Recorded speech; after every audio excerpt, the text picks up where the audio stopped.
was about the grind. Yeah, the bubble grind. Now we have a guy that could probably get in there if you... It's game day. The Edmonton Oilers hit the road once again.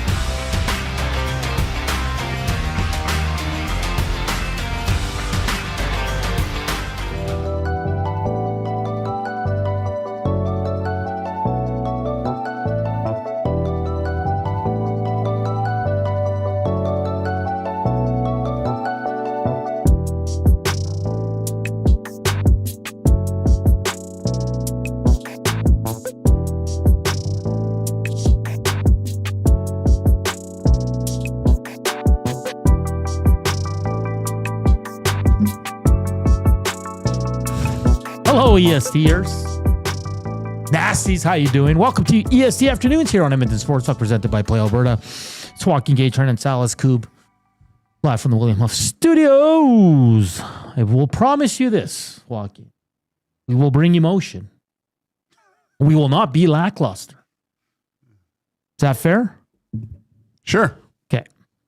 We will bring more than the Oilers have brought this season. Oh, I get it. Yeah, now you're trying to inject. yeah. That's why you're acting so funny. If they just had enough emotion, a little bit more emotion. Like, listen, we'll get to it. I mean, but it's you're playing a kid's game for millions of dollars. Mm-hmm. Having a lack of emotion is unacceptable. Yeah, no. It's I mean, there's well, McDavid gets 1,100 points, right? Yes, beautiful.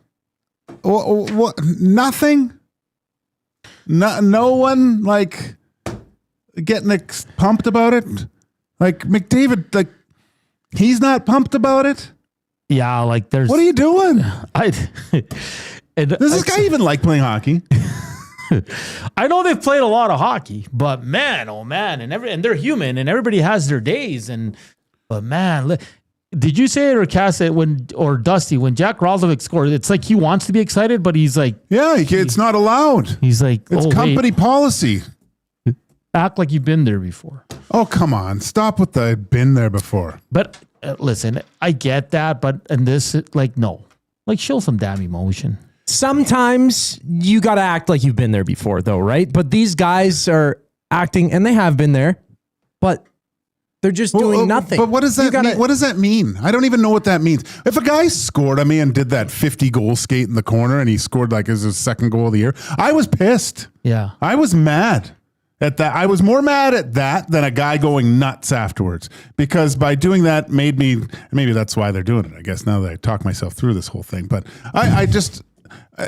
I don't know why there's no emotion for good things that happen. Like it's ridiculous. And you said like the Roslovic, everyone should be pumped that this guy scored, right? He's scoring. Kiefer Sherwood, like watching that guy play with such raw emotion and fun, he gets everyone engaged. Is it because they've won too much that they haven't bored? won? What have they won? No, but I'm saying they've won a lot of games. Is that an excuse? Like the guys in the CFL celebrate a first down like they scored a down touchdown. I know. Like, I hate that, but I don't know if you're looking for something to get you going, look no further than just getting fired up after a goal. Like, what did Connor say the other night? Didn't he say we're a little? What was his word? We lack emotion. Yeah. So show emotion. God, they're like the Terminator, but they don't beat teams. There's two guys that showed a little, and it was in the third period. Darnell Nurse and Trent Frederick both threw a hit, and it was an angry hit. Yeah. And I was like, finally, some anger on this team. Didn't go far because no one else responded after that, but just a disappointing way. We will get to highlights, lowlights, by the way. It's not going to be pretty. And listen, Joaquin, it had like the Oilers. Yes, they're over 500. They're not playing their best hockey. We can all agree on that. And every day, it's for many on Twitter, the experts, the social media experts on the Oilers, it's all goaltending. Okay, so let's just listen. Goaltending has to be better. No one's denying that. And stop with the media is protecting. No, they're not. They get kudos when they're good. They get slammed when they're bad. That's the way it is. Okay. It's plain and simple. Do Stuart Skinner and Calvin Pickard have to be better? 100%. No one here is denying that. They have to be better. There might be a goalie upgrade coming in months or at the trade deadline if this keeps up, okay? But to start off, let's just put the goalies at number one because it seems like that's the common theme, no matter what, okay? Yeah, you need the big save, yes. I mean, people on the postgame show were blaming Stuart Skinner last night. Oh, really? Yeah. Why? They thought he played. They don't even know. They don't even know. Yeah, Pickard's numbers are gross this year. They are. But in a 3-2 game, sure, you want to save, but he kept it. He kept it 2-0 till what? Last couple minutes of the second there? Yeah. I mean, what more do you want from your goaltender? He basically gets you to a point where he stops the puck. You just give him an extra half second to freeze it and not have a guy standing in there. It's harder to control rebounds when you can't see when you're screened, right? You can kind of get a glimpse of it, but unless it's like a straight shot, you really can't do much. Pickard even controls that on the third goal. Like he controls the rebound. It's sitting there and he's in the process of finding it and covering it. But there's a guy standing right there that's unattended, which can't happen last minute 30. No. Last 90 seconds in a game or whatever it was. But that's what I'm saying, Joaquin, is it's always going to be the goalie, number one. Okay, so let's just agree with that, okay? No one in Edmonton is defending the goaltending. It's just around here. Everyone blames me for everything. No one's defending the goaltending. It has to be, but it's a part of the problem. I'm going to give you a couple other things. Let's kind of rank them. The lack of emotion on this team is disturbing. It is. You're into November. Okay, enough with we played a lot of hockey and blah, blah, blah. I don't care. Start showing some emotion. The defensive blunders have to stop. There's too many. And I'm saying this as a whole. I'm not picking 2 or 25 as a whole. The blunders have to stop. The lack of offense, Joaquin. Outside of a few games, this team can't score. Yeah, but they're yeah, you want them to score more. Everyone wants to score more. I get it. But their goal differential is -1. Right? So they're right there. It's not like they have to you're not going to blow the doors off every team either. No. I just want to look at one thing. I'll ask you quickly. I mean, goals for in the league I'm just looking at the Pacific Division. They've scored the most out of every other team in the Pacific. Goals for top 3, Seattle, Anaheim, and Vegas, 33, 41, 39. Oilers are at 43. So they're a 9th right now in goals for. They're 9th. No, sorry, they're not 9th. They also got 43 goals against. 44, it says. Where are you looking? NHL.com. They don't know what they're talking about. So 43 and 43. Are 97 and 29 playing way too much to start the season? Yeah. How much, what's their average ice time? Do you know? 20? Yeah. Well, we can look that up. Let's look that up. Because Ike Howard got sat for a little bit last night, right? Oh, he only played 7 minutes. All right. Okay, here we go, Joaquin. I'm going through the list. Through the top 20, there's no forwards. Through the top 30, Connor McDavid's the only forward in the top 30. He's averaging 23-32 a night. I'm going. Top 40, it's only McDavid as a forward. Now I got to go to the next page. Leon Draisaitl's 53rd. So they're the top 2 forwards in ice time in the NHL. Okay, yeah. The rest are all defensemen. Yeah, so McDavid's what, 23-32, Draisaitl's 22. Yeah. And then next closest forward is Nuge at 18, and then you have just all D-men. And they're playing more than most D-men. So, but they're playing their average PP time and shorthanded now. So a little bit more than a minute and 3.5 minutes on the PP. So that drops them down to just under 20 without the power play time. I guess the point of this whole conversation is it's not just one thing with the Oilers, Joaquin. It's not. It's everything we've listed. It's no emotion. It's the overplaying of 97 and 29. Defensive blunder. You need a little bit more offense. Sure, of course. Everybody's going to want it. Goaltending. I mean, goaltending's not going anywhere. How do you fix that then? Like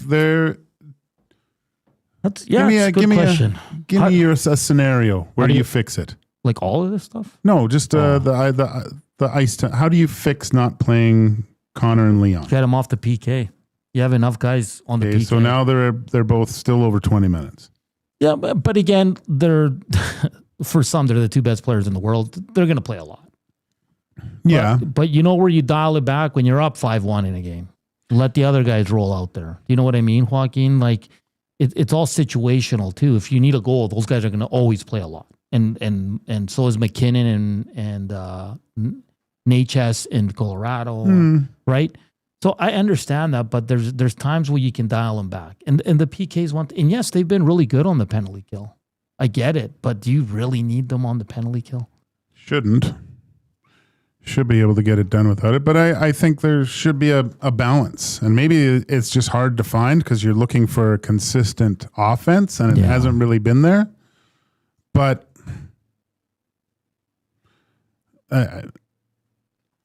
just looking at, some of the ice times here, it doesn't look terrible. No, it doesn't. It was also the 5th time in 14 games this season Edmonton has given up a 2-goal lead. So and part of that's goaltending and defensive play. And there's just, I was telling the guys over there when you were on 2 guys, like, and I know I've said this before, but it's boring hockey watching. Oh, it was terrible. Like I was telling Benny, I almost fell asleep in the first period. I told you, I watched that other game, and it was I rarely watch, like it was a morning game, right? And I rarely watch it, but I was cleaning up the kitchen or something, and I had it on, and I after I was done, it drew me in. Yeah. I watched the rest of it because it was everything. Yeah, the fans were in it. Everything about that game was good, I found, and I was watching a bit last night until I got pulled away, came back and watched the third, and I was just like, yuck. Yeah, it's not a good brand of hockey right now. There's nothing that draws you into it yet. And maybe that's what the Oilers need too. They need a spark, like Oilers fans probably need it a little bit. They need a spark, something that makes you feel something watching that, because there wasn't a lot. Knob's taking a lot of heat, too, for the way they're playing, the boring style, but it's personnel, too, I think.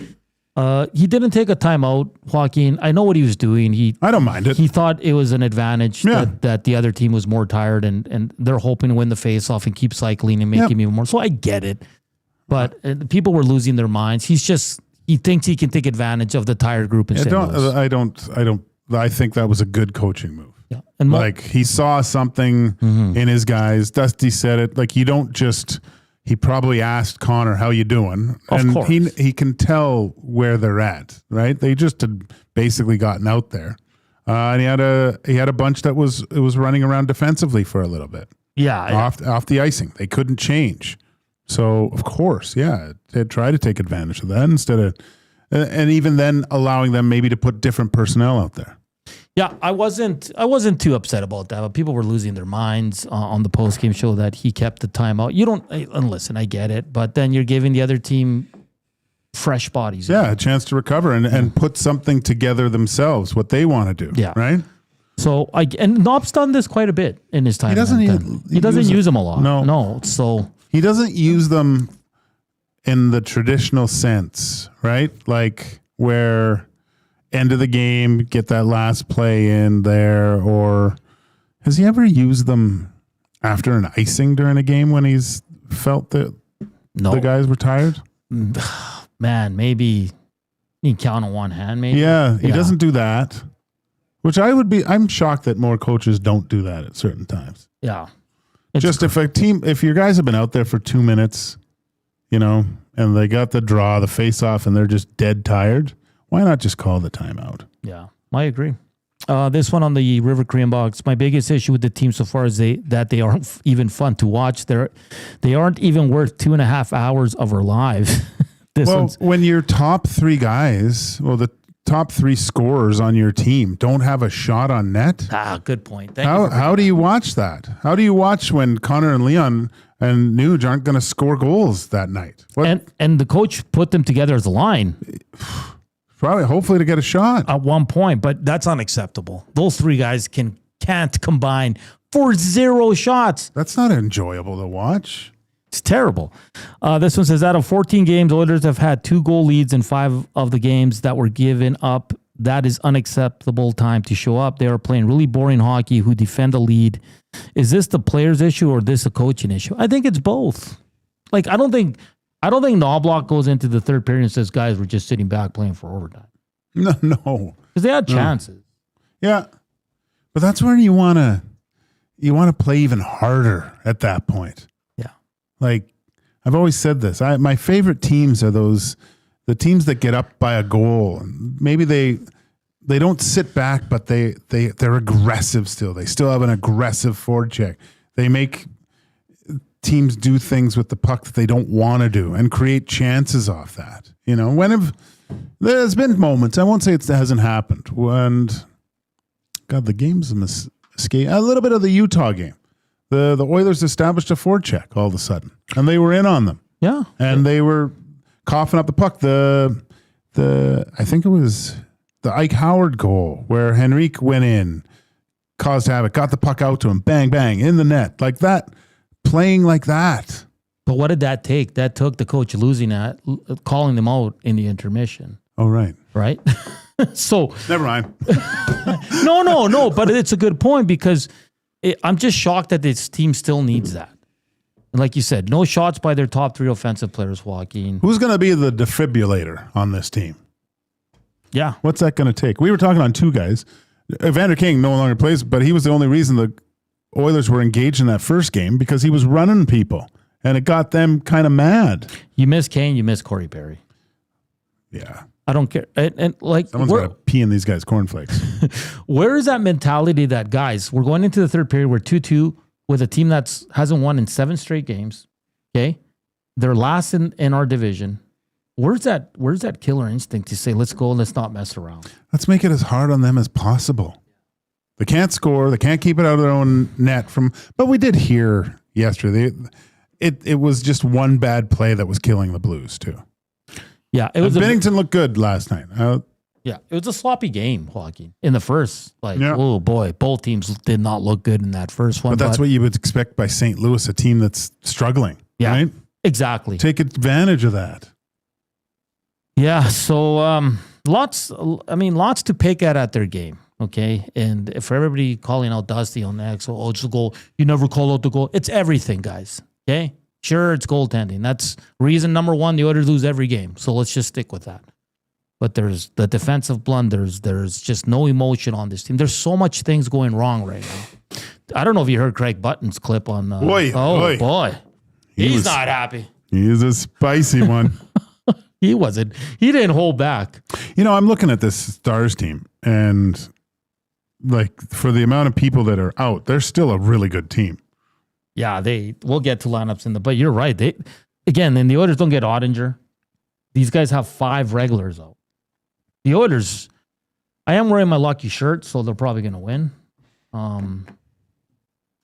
But it's right there for them again, right? But Dallas, in fairness, they're coming off 2 straight losses, 1 in OT, 1 in a shootout. Yeah. You know, Casey. It's usually a good game in Dallas. You got to bounce back, though. Tonight is, because then you get Colorado on Saturday. And the way this team is playing defense. They'll probably get up for it a little bit more because you are going up against the comparables, right? Saturday night. Nathan McKinnon, Cale Makar, you got some Olympians on that team. So but how do you not get up for it? Like you got, most of these guys have 10 million reasons to get excited for this. Connor has 12. 12.5, I think. All right. Hey, coming up next, highlights, lowlights. We'll continue to recap the Oilers Blues, and then we'll move forward and tee up Oilers Stars tonight. To do that, at 2:20, Sam Nestler, he's a host at DLLS Stars. He does a great job. He joined us a bunch of times last year. He'll give us the goods on the Dallas Stars. We got our screw it. I want to say this on our parlay. Jordan Kyrou deflected that puck. Hugh Suter. You know what? You say this all the time and make excuses. There's no excuses. I was waiting for the NHL to turn that over. He didn't touch it. Thought he did, man. No? Okay.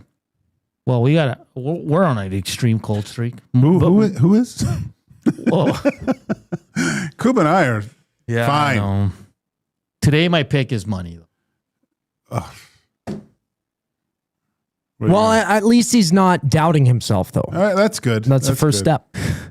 That's really good. We'll get her done. Hey, hit us up, Nasty Chat. Slam that thumbs up. And, of course, the Afternoon Inbox presented by the River Cree Resort and Casino. Check out Desire International U2 Tribute. That's on November 14th. All you have to do for tickets is go to the River Cree box office or go to rivercreeresort.com. And, of course, the promo codes for Play Alberta have been updated. They're the same as last month. EST50, EST Sports, EST Casino. All you got to do is deposit 50 or more. They're reloaded. Reloaded to get a free bet or a $50 casino bonus. On the other side of the break, highlights, lowlights. You're not going to want to miss it. That's coming up here on EST Afternoons. Here's our guy, Coop, Sports Update.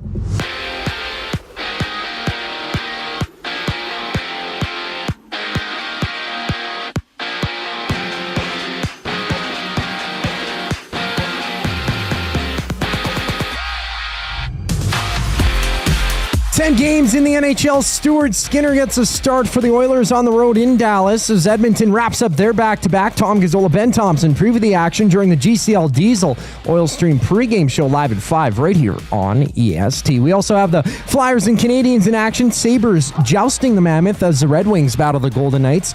Other NHL news, the Canucks have placed Vitaly Kravtsov on unconditional waivers for the purpose of contract termination. A few big moves in the NFL. The Jets have traded Sauce Gardner to the Colts in exchange for A.D. Mitchell and 2 first-rounders. Gardner fresh off signing a 4-year deal worth over $120 million this offseason. The Jets have also moved Quinnen Williams to the Cowboys for a 2027 first-rounder, a 2026 second-rounder, and Mozzie Smith.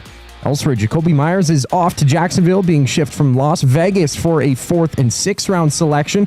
And the Raptors, they hit the court on a 6-game NBA slate. They host Milwaukee at 5:30, while Phoenix visits Golden State at 8 o'clock. This sports update is brought to you by Windsor Plywood Leduc. Locally owned and operated since 1993. They're more than just plywood. They offer everything from doors and flooring to decking, fencing, and custom millwork. Windsor Plywood Leduc. They're the experts you need to know. After the break, it's highlights, lowlights on EST Afternoons. I'm Zachary Kubish, and you're up to date. The Nielsen Show with Lieutenant Eric. Craig Button on our Firehouse Subs hotline today. Try to be a good team first. A good, consistent team. A good, competitive team. Not a team that plays for little fits and spurts and little stretches here and there. The summer of 2024 was a turning point for this franchise. Broberg, Holloway, McLeod, Fogle, out the door. They've been chasing those guys to try to get back into the mix. And the guys they have, not doing the job. The Nielsen Show with Lieutenant Eric. Weekday mornings, 6 to 9. Only on Edmonton Sports Talk. Your clear choice for Edmonton sports. Since 1952, William Huff has been the heartbeat of Edmonton's advertising world. From humble beginnings to a citywide powerhouse, we've been the go-to for signage from print to design and installation. Partnering with Edmonton's top sports franchises and major events, we've helped shape the city's global reputation. Our secret? Unmatched customer service, decades of experience, and a passion for excellence we call the William Huff Advantage. Visit us online at williamhuff.com. Summer was packed with memories. Wait, let me get a picture. Your garage doesn't have to be. Wow, look at all this space. Store your gear with Sentinel Storage and enjoy extra space all year. Try 4 weeks free. Visit sentinelstorage.ca. Looking for flooring? Paramount Flooring has it all. Sales, service, and expert installation. With options for every style and budget, open 7 days a week. We've got you covered. Quick delivery and in-stock deals. Plus, EST listeners get 10% off. Visit ParamountFlooring.ca today. The River Cree Resort and Casino features the best in live entertainment, including international U2 tribute band, Desire, November 14th. Performing decades of U2's greatest hits, it's Desire, November 14th at the River Cree. Tickets for this show and more at rivercreeresort.com. River Cree Resort and Casino. Excitement, bet on it.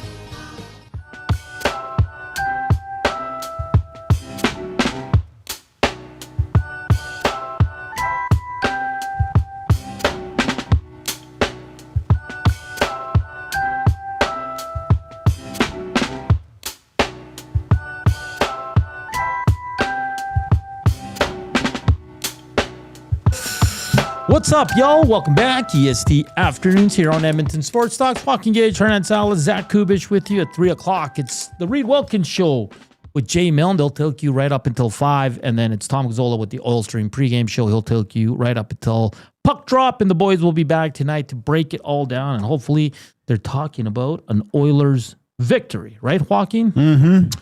Hit us up, River Korean Box, 780-218-9999. Slam that thumbs up. And nasty chat like always. Let's go. All right. We're going to get into highlights, lowlights. It's, I got 2 goals against that we're going to break down and 1 goal. Really liking Roslovic's game as of late. Mm-hmm. He's got some spunk. He's crafty out there, that's for sure. And he's 2 goals on the power play. I think Tomashek's done on the PP. Yeah. Of course, no lines today. I know Knobloch is speaking later today, so I assume there might be 1 line change. Alec Regula activated off IR, so there's another potential line change as well. We know Stuart Skinner is going to get the start. That's about it. And then we'll see what they do for lines. All right. The first goal by St. Louis was a nice power play goal. Good for the kid. Nice little one-timer there. Top cheddar. I think he's Slovakian, but it was a good goal. We're going to go to the second goal, Joaquin, and there's some disturbing things here. Okay. I'm going to run it real close. Okay, here, Broberg's bringing the puck in on the left-hand side there. You can see Where's your magic marker? I'll do it right here. Oh, okay. So there's Broberg, okay? Okay. He has the puck. All right. Okay. Going to run it just a bit here. Okay. Drops it off. What do you see? What we always see. Well, there's 4 Oilers in line, Joaquin. Look who's wide open. Yeah. Broberg. Look at this line. That's amazing, hey? It's like that scene from Slapshot. Like, look at that. That is horrible. Who's the last guy on the pinwheel there? This, like, when I saw this yesterday and I slowed it down and I saw these 4 guys, there's only 1 guy that notices Broberg's wide open, and it's this guy. The other 3 are all watching the puck. Let's go back to the start. Okay. Because there was a nice little switch here. So Broberg has the puck. Boom, he has down soft chip, right? Yeah. And is gone. It's gone. Now, 97, right? That's Connor McDavid. God, I love that soft chip play with a guy going with speed. Okay, go. So they all turn around. Yeah. And they all look at the puck. Everyone. Except for, I think this is Kulak right here. Yeah. Okay. Mm-hmm. Just run it. Great shot off the boards. Heads up play by Thomas. Not much. I mean, we'll watch it again from a different angle. Look at that. Yeah, I mean, it's a quick play, but the awareness of everyone is just in their own zone is it's not confident. I don't want to say like everyone's trying to do too much here. That guy can't score from over there. Well, he shouldn't be able to, at least, right? So where's the most dangerous guy? That's what you have to be thinking. Boom, boom. Or this is where, there's no communication on the ice too, right? You go, I got him. So everyone goes, oh, okay. I trust my guy. Where's my guy? Is he coming off the bench? Is he anywhere else, right? They're just, there's no communication. It's There's almost no comical. Yeah. It's Keystone Cops, man. you can't have 4 guys. I mean, is it Kulak? Kulak, Emberson. I think it's McDavid, and that looks like Podkolzin. Yeah, I mean, McDavid has not been good in its own end. No, it really at times looks like he doesn't know what he's doing. And you know what? Before he got the first assist last night, and he got 1,100 points, good for him. He had 4 turnovers in the first period. And listen, 2 of them were good plays by the defenseman, but he's just not good. Coop, can you put it back to us? Because my computer froze again, the system, and I just got to restart it. Like, how many times I see McDavid go flying in and then stop, pull up, and try to hit some late guy that's covered. Like, I don't I don't know why sometimes just keep going with it. Yeah. Right? If it's weird to say this, but McDavid is becoming so predictable with what he does. It's go in, stop, and try to hit someone. Mm-hmm. Like that play right there that Broberg did was perfect. Mm-hmm. Absolutely. It's an indirect pass, putting the puck into an area where you know your team's going to be able to skate into it. And what does he do right after that? The offensive kicks in right to the front. Yeah. Open up, see if I can get it back.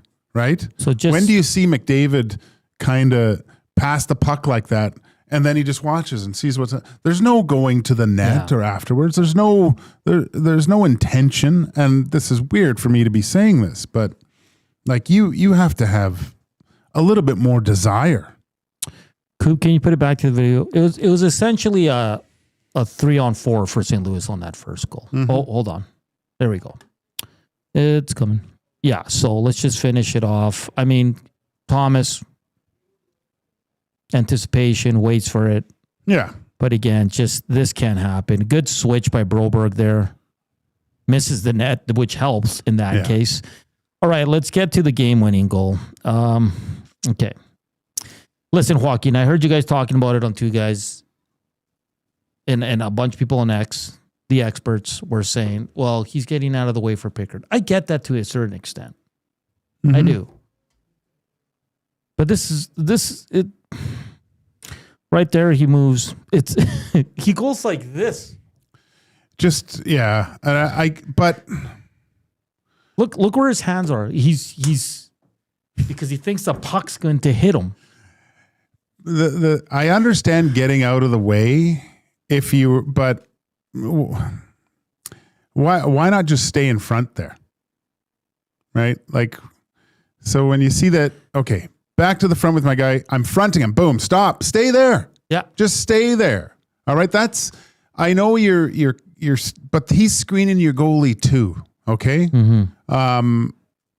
Just stay in front of your guy or tie him up. Just stay with him. Unfortunately, you might get hit with a puck once in a while. You're a defenseman. You're a defenseman. But he just pulls the whole Ole, yip, yip, yip, yip, and he's not there. Like if he stands there, boom, he's right, turns, controls the stick of the player. Yeah. Right? Pickard makes a good save. He's got the rebound is right there. If he has, 0.2 of a second, he covers that thing up.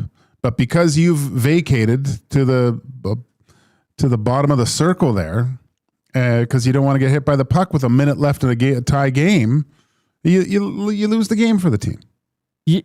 Worst case scenario, you tie him up. Just control, like I used to tell guys, just control. If the puck comes, just try to control the stick. Give me a chance to cover it up, right? Yeah. But if it's a screenshot, hits me and I'm locating, I need that extra little time, right? I get not screening your goaltender. This is not it. No. You're not even trying to be involved in the play. No, you don't want to get hurt. And you're not like that. Yeah, and then it's too late, man. Yeah. You're so far away at this point. So far away. And you're not helping out your goaltender. Yeah, it's crazy. Unfortunate, but that's what happened there. Okay, let's just go. This guy's really playing well. He's becoming a bargain here. Just a great little goal here. I love the push off. Great finish up high. I mean, well, that's what you hoped for Roslovic. There's a reason why he scores 20 in the league, right? Yeah. And maybe this is where some of those goals can come from. But like, I love it here. Like a little push off, Gager. Boom. That's what guys. Yeah. Yeah, and then just doesn't even wait. Just beautiful finish. And he's finding a spot now. If it's him and Hyman, that's good. I don't mind it. Yeah, that's great because I mean, you saw Hyman's got some good mitts too. Yeah, but I think Roslovic's a little bit more skilled in that regard. Maybe we'll see. Like that's elite finishing. Yeah, yeah. Like that's like you saw at times with Corey Perry was the subtle little tap passes and stuff. But look, that's a very highly skilled goal, right? Yeah. Because I think that was a bouncing too, wasn't it? Jesus. And the second goal was nice too. Great passing play. Manja finishes it off. That's good, Coop. Thank you. And but that's highlights, lowlights presented by no one. If you want to jump on highlights and lowlights, let us know. You can hit us, any of us, up on Edmonton Sports Talk, just our first name at EdmontonSportsTalk.com. And we looked at 2 bad goals, like that Robert Thomas one when they're all on the line. That's disturbing. They get caught puck watching, right? Yeah. That's And all I know it. Sometimes it happens, but you have to have a recognition. You have to. Okay. That guy's got him. Like, read the play. If there's a guy in front of you, you can count one of your guys and one of their guys. Usually, that's taken care of. Where is the other danger coming from? Especially when the puck's on the wall like that. Yeah, it's definitely interesting. Are you okay with Bouchard taking a penalty on that play? Even if, what do you mean? Like, in the last minute, like even if he grabs him, holds him. Well, if he stops a goal, yeah. Yeah, because you at do least something resembling anything. Yeah. Hey, you're okay with the rebound because it dropped right there. What? Yeah. But he was screened. Yeah. Too. There was a double screen in front. Yeah. Like, Ekholm was in front too, right? Yeah. And Suter had a good screen. Suter had a good screen. He got himself in a good spot. If he has, like I said, 0.2 more, he's on pole. I mean, he covers the puck. Sorry, I blanked out there for a second. Race week. Oh, man. That was a tough loss, man. That's a team that's struggling. That's a team you should beat. You were up 2-0 in that game. But again, you just let them hang around. They find their juice. And yeah, where's that killer instinct? Yeah. Get the next one, it's over. Yeah. Yeah. But in fairness to the Blues, Binnington settled down, man. Oh, yeah. And he was pretty good the rest of the way. I'll let you in on a little secret. He's a pretty good goaltender. Is he really? He is. I heard there's rumors he's on Team Canada. When the game's on the line, he's probably one of the best money goalies out there. Really? Yeah. Oh, interesting. Oh, boy. Yeah, the post-game show was humming. Yes, I love that people were blaming Skinner. Poor guy's just sitting on the bench, minding his own business. Oh, man. He's just chilling there. Just full of, what's with St. Louis? No, the ribs. The St. Louis, there's a rib place there that's delicious. Oh, is it? Yeah. Oh, okay. Is that what they're kind of known for? I think so. Nice. Hey, Joaquin. Portion of this hour brought to you by the Canadian Brew House. Did you know that? Yes, I did. Taco Tuesday just leveled up at the Canadian Brew House. All day, $3.49 new tacos and quesadillas. After 4 p.m., sip on $5.99 margaritas, $2 off Corona tankards, and tequila shots starting at $5.99. So if you're looking somewhere to go watch the game, the CBH. It's a great place to watch the game. Yeah. And look at these deals. Taco Tuesday, tankards, tequila shots. I'm partial to those steak bites there. They're really good. They are good. Really good. Yeah. When I was working for Oilers Plus, when on road games, I would go over there and order the steak bites. Nice. They were good. Nice. All right, coming up next, we'll go around the NHL. We'll give you some lineups. We're guessing on the Oilers. Mm-hmm. There might be 1 or 2 changes. Thomas Ek may be in for Lazar, and then maybe Regula. Who knows?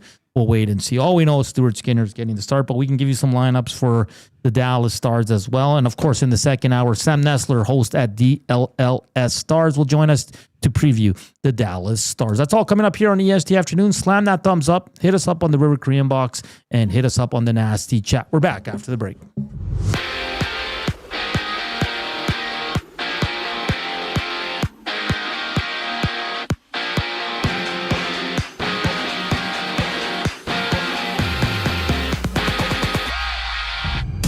The Oilers close out their 2-game road trip as they battle the Stars. Alec Regula is available as he returns off the injured reserve from an upper body injury that's kept him out the past 3 weeks. Stuart Skinner in between the pipes with Tom Gazzola, Ben Thompson previewing the action during the GCL Diesel Oil Stream pregame show. That airs at 5 right here on EST. From Colorado, the Lightning and Avalanche matchup. Elsewhere, the Rangers and Hurricanes drop the puck while Anaheim plays host to Florida on a 10-game slate. In the NFL, there's a few blockbuster moves that went down on trade deadline day. The Jets On a fire sale, moving both Sauce Gardner and Quinnen Williams. Williams on the move to the Cowboys, with Dallas sending a 2027 first-rounder, a 2026 second-round pick in Mazzy Smith to the Jets. Well, Gardner has been acquired by the Colts in exchange for 2 first-round picks and A.D. Mitchell. For the Seahawks, they picked up Rashid Shaheed from the Saints for a 4th-round and 5th-round selection in 2026. On the court, there's 6 games on tap. The Raptors and Bucks clash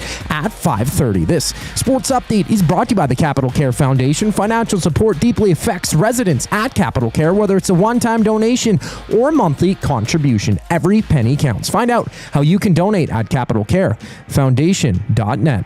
The boys go around the world of sports next here on EST Afternoons. I'm Zachary Kubish, and you're up to date. The EST Hangout. I was surprised, if I was not looking at the standings, if I didn't know anything, if I just tuned in to last night's post-game show reaction today, I'd feel like the Oilers are right near the bottom of the NHL. Yeah, that's right. And they are sitting they're second in a wild card spot. They're a point back of a Pacific Division. Yeah. We know that this team doesn't generally start off the greatest way.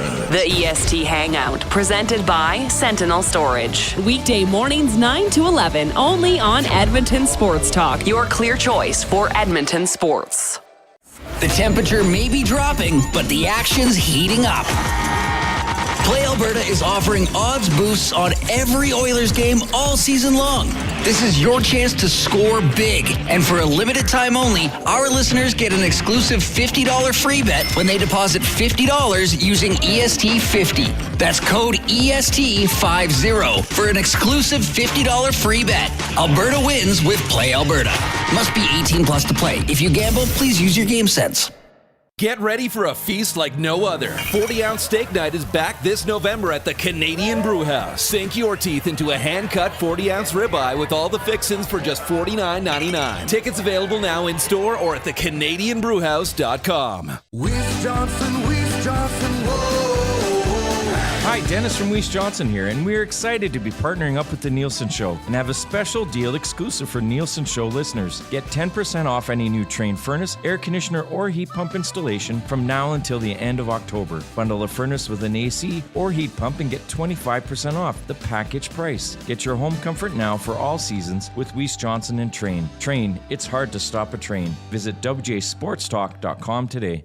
Looking for quality building materials and friendly advice? Visit us at Windsor Plywood Leduc, family owned and locally run since 1993. From interior materials for doors, flooring, baseboards, and all the finishing touches to all you need for your outdoor projects like cedar lumber for decks and fences, plus all the plywood you'd need. Our full-time on-staff carpenter can help with anything odd-sized or custom, and from domestic hardwoods to exotic selections, we've got you covered. And if we don't have it, we'll track it down for you. Windsor Plywood Leduc. We're the experts you need to know.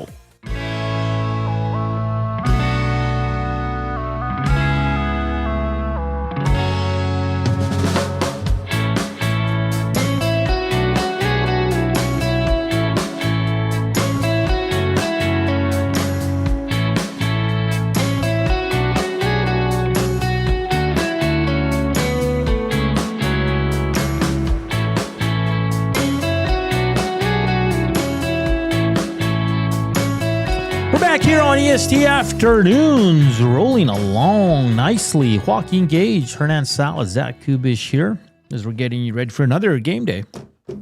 The boys are in Dallas to take on the Stars. Jasmine says, just got here. Did Hernan check his blood pressure on air yet? I don't get it. Please elaborate, Jasmine. I don't know what that means. Well, I know what it means, but why my blood pressure? I have no idea. Because the Oilers lost? Or maybe she's just being mean, like usual. She thinks you're unhealthy. Bully. Yeah. Big Ukes. Oh, I did want to get to this. Bill. Hey, boys. Hope you're doing well. Just a reminder that you're on the radio, too. Can't always see what you're looking at. Bill, thank you for the reminder. It's easy for us to forget sometimes that not everybody's watching, so I do apologize for that. But if you'd like to go later on, just watch it, and you'll see some pretty bad defending by the Edmonton Oilers. So, Bill, thank you for the reminder. I'll keep that in mind, of course, going forward for highlights, lowlights, that we have to kind of explain it better just for the audio audience as well. Deke Sparks says it was Skinner and Bouchard's fault the Jays lost. Probably. This one says Niners need a trade, Hernan. Hey, 6-3, buddy.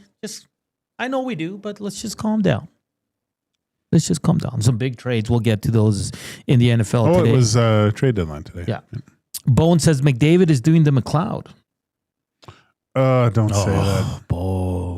Who said that? Bones? Bones. Ugh.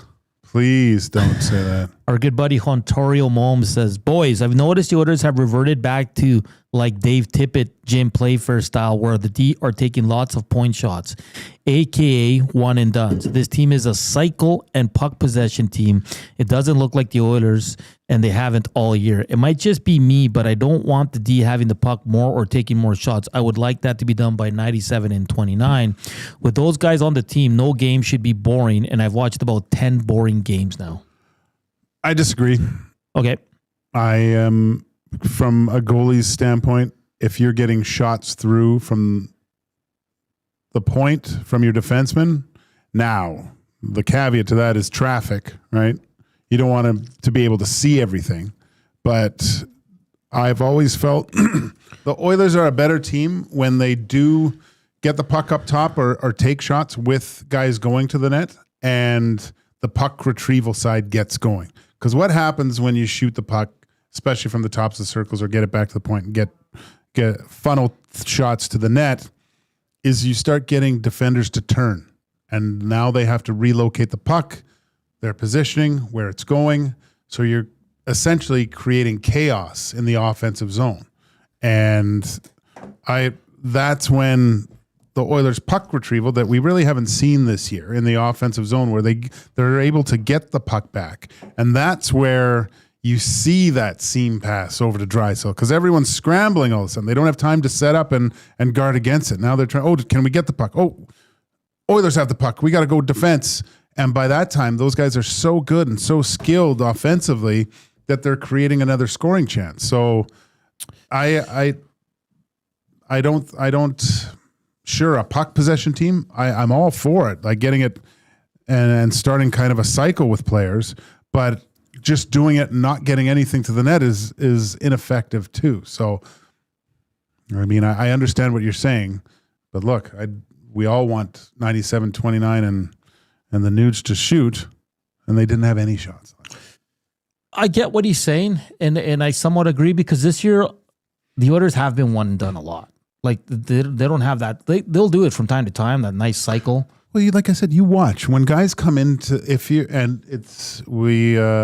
sorry, Bill, but I'm going back to the video there. But Brobert comes in, soft indirect pass, gets picked up. He jumps to the middle of the slot, open for a shot, and gets the puck back to shoot. And you've got guys going to the net at that point. You're creating havoc, and they get a second chance opportunity. It was kind of because they missed the net, but that's what you want. Yeah. Another good question. You don't want to just be funneling the puck and just waiting and watching. Yeah. Right? Most, like the goalies are good in the NHL. They're most likely going to stop the first one. Even on the third goal last night, what'd they do? They got low, got the puck back up high, shot the puck, got the rebound, and scored. It's hockey 101. Queen Bee Amy asked, what's the number one thing they can do to improve their 5-on-5 play? To me, I think one of the things that the Oilers do not do, and it's quite evident, is it's when they have the puck, the feet are moving. When they don't, they're not moving as fast. And when they lose the puck, there has to be a more conscious effort to get it back from the other team. It just seems too lax, allowing the other team to. It looks a little too easy for them to gain zone entries and things like that. But I mean, that stems from a lot of things. I think it's passion. It's they don't have a lot of that urgency. That's a great word, right? Just that. You should be working so much harder without the puck than with it. And I just don't see that. Yeah. Pyro says, I agree with both of you. The Oil are 100% playing Tippett hockey right now. Sure, point shots are great, but most they are taking right now aren't effective. Well, there's no one in front of the net. Yeah. That's what I mean. Like you see, you watch Connor and Leon, and I know, right, I get it, but they're not all going to be pretty, you know? Some are going to be nasty and grinding. But if you get the puck back, I could stop it from the point, right? If I got no one in front of me most of the time, maybe 50% at least. But if now you start going to the net, if Connor gives that back to point and he starts going, what are you doing? You're dragging another defender to the front of the net too, causing more havoc in front, possibly a better screen, and the chances of it getting by a goalie with taking his eyes away is a lot better. Yeah, they got to get more traffic to the net. They got to stop with entering the zone and pulling the loop back, and it's just the pull-ups, man. Yeah, like come on, like just for once, I'd like to see a player come down the wing and just take it to the net. And if you run over the goalie, so be it. Or just try it, man. Try, Yeah. Try to just, or if it's even a muffin backhand and you're trying to crash the net and go for your own rebound, see what happens. Exactly. And like you said, the point shots are a big thing, sure. But at the same time, they're ineffective because there's no one there. There's no one there to create havoc, to create a screen. So, yeah, the Oilers got to do a better job of this. It hasn't been a fun start to the season. Let's just call it what it is. And there's a lot of issues. Joaquin, there's some rumblings that the Oilers might look at goaltending if this doesn't fix itself by the end of this year, which would be 3 months into the season. Where are you at with the goaltending? Skinner started good. Save percentage was where most fans wanted. He's dipped a bit. Pickett's numbers haven't been good this year, even though he's been peppered a lot in the games and held them in. Where do you stand right now with the goal? Look, I think it can be a lot better. But I also think that the team's not playing well too. Mm-hmm. And I mean, what when you look around the league, who's lighting it up right now? I guess when you look at Thompson looks like he's doing all right. He's got 8 games played. His numbers are quite good. Dobish, he's candidate for Rookie of the Year. I think he's looking really good. But I mean, Hellebuck's numbers are good. They're always kind of good. But there's no one really to me, because I didn't hear this morning, but I think they were going through current, like the race for the trophies, so to speak, right now. And I don't know. You could throw a bunch of names in the hat for a goaltender winning the Vezina right now. So, yeah. But what I mean by that is no one's really lighting the world on fire right now. No. In the goaltending department in the NHL. So, and you've gotten some good performances from guys, and I still don't. I think Pickett's been playing quite well. His numbers don't reflect that, but he hasn't been in games when the Oilers are out by the 10 minutes of the first. Both goalies are allowing their teams to stay in games with the chance to get points by the end. Yeah. Right? Either to tie it, keeping it tied, or up a goal. So that's all you can ask from your goaltenders. I don't know do you want, the Oilers aren't scoring. So you would need a goaltender allowing, getting shutouts and 1-goal games. I just don't get what you're looking for. I guess you're just looking for the big save at the big time. Is that the biggest complaint of guys? I guess, well, then don't give up a breakaway. Make other teams earn it.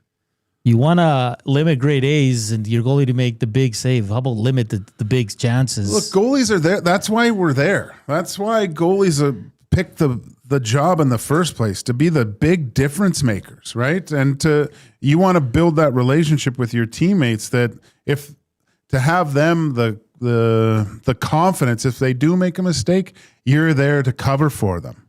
But I mean, you can't be just the types of mistakes that are being made are so 10 bell with the chances that are allowed. Like, it's not just a guy, you stumble the puck, but he's still kind of covered and he gets a quick shot. You can make that save.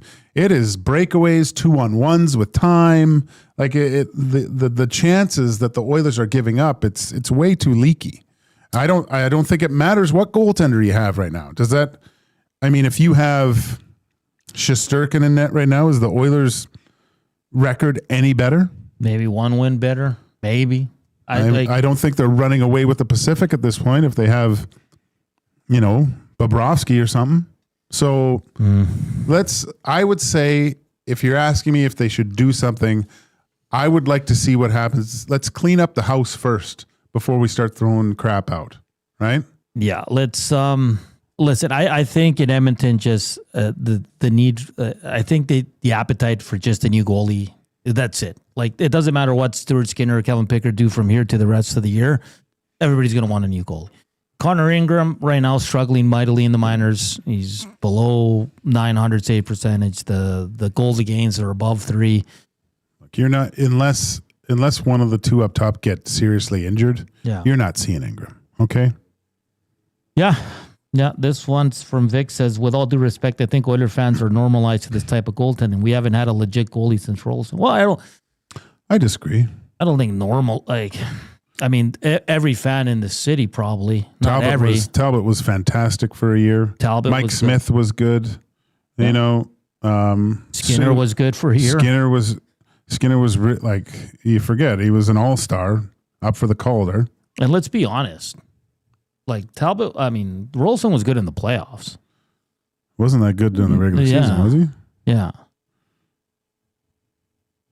But I understand what people are saying, but gosh, I would suggest you watch another hockey game and watch the goals that are allowed by other guys.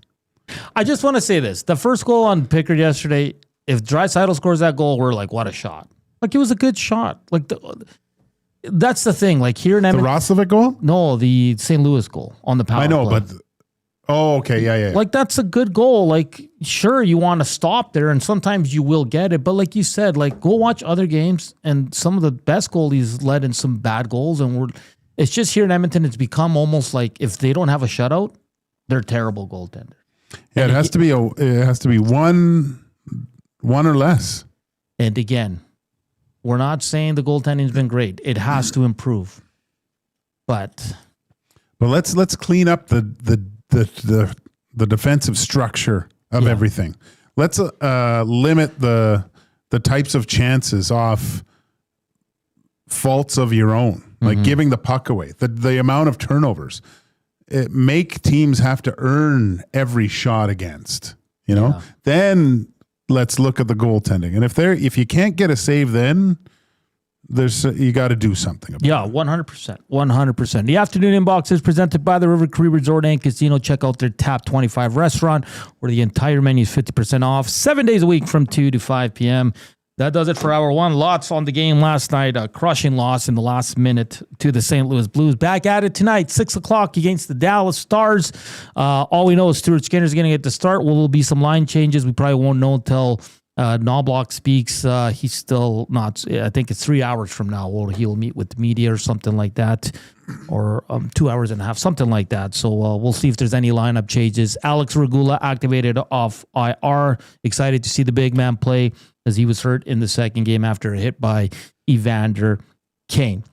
Lots to get to in hour two. We'll head to Dallas to talk to Sam Nestler, get a preview on the good old Stars, who are dealing with a lot of injuries as well. It's Joaquin Gage, Zach Kubich, it's Hernan Salas.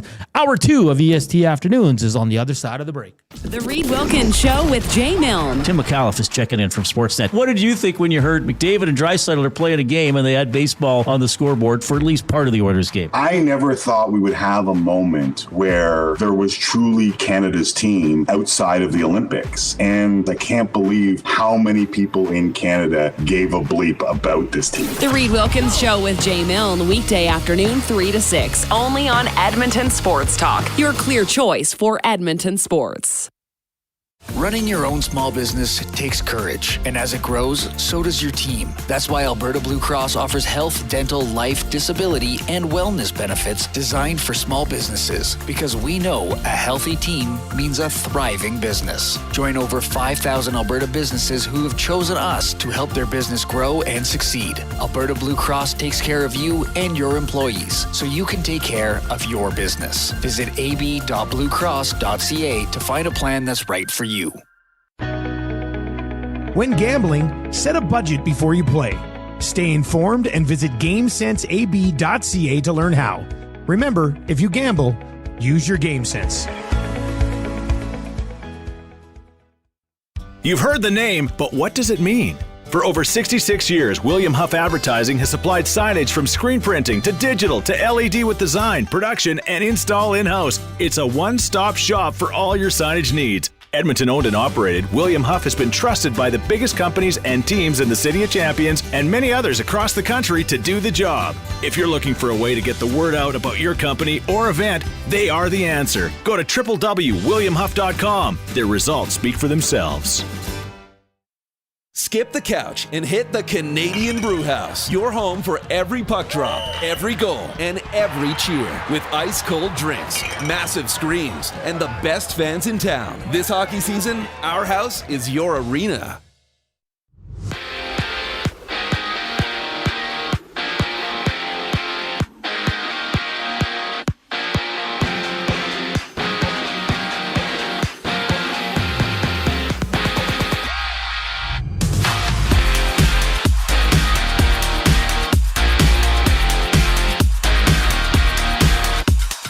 Edmonton visits Dallas to wrap up their back-to-back. Stuart Skinner gets the start with Alec Regula activated off the injured reserve. Regula suffered an upper body injury in the second game of the season against the Canucks, being out since. Join Tom Gazzola, Ben Thompson for the GCL Diesel Oil Stream pregame show. Coverage starts at 5 right here on EST. 9 other games around the league. The Islanders meet the Bruins, the Predators, and Wild drop the pucks before Winnipeg hits the ice in LA.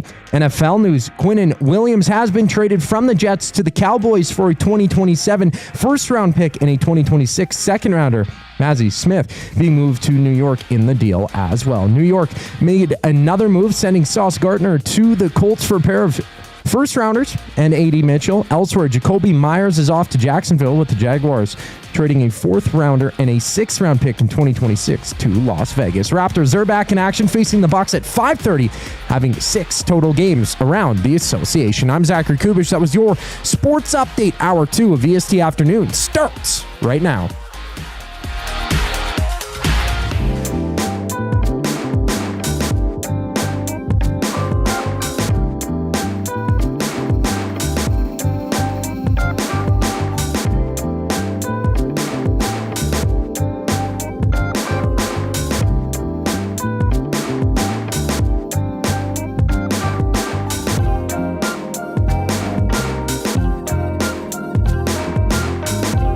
It's hour 2 here on EST Afternoons on Edmonton Sports Talk. Joaquin Gage, Hernan Salas, producer Zach Kubish. Reminder at 3 o'clock, it's the Reed Wilkins Show with Jay Milne. They'll take you right up until 5. Then Tom Gazzola on the Oil Stream pregame show gets going from 5 to 6, and the boys will be back after the game from Dallas to recap all the action. Hopefully they're talking about an Oilers win. Quickly, Sam Nestler coming up in about 15 minutes time. We'll have a good chat with him about the Dallas Stars. We're talking a lot of goaltending. We'll get to some NFL news. The Elks dropping some news as well. But Gager, you came up with something on the break. Let us know.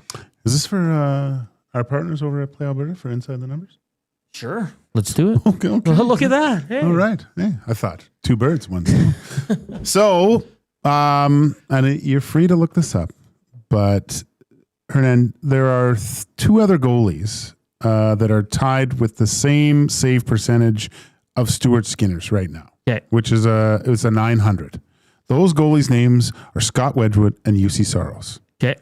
Stuart Skinner also has a better goals against than both of those goaltenders. Okay. And they have a couple more games played, but they have the same 900 save percentage where Saros has a 2.95 goals against, Wedgwood with a 2.53, Skinner 2.52. Mm-hmm. Now, with basically the same amount of games, most of these goalies, around like 9 games played, some guys have a little bit less.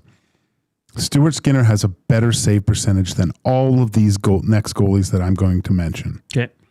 Sergei Bobrovsky. Okay. Andrei Vasilevsky. Okay. Cam Talbot. Okay. Philip Grubauer. Is it Anthony Stolars? Mm-hmm. Jeremy Swayman. Philip Gustafsson. Nedeljkovic. Freddie Anderson. Anton Forsberg.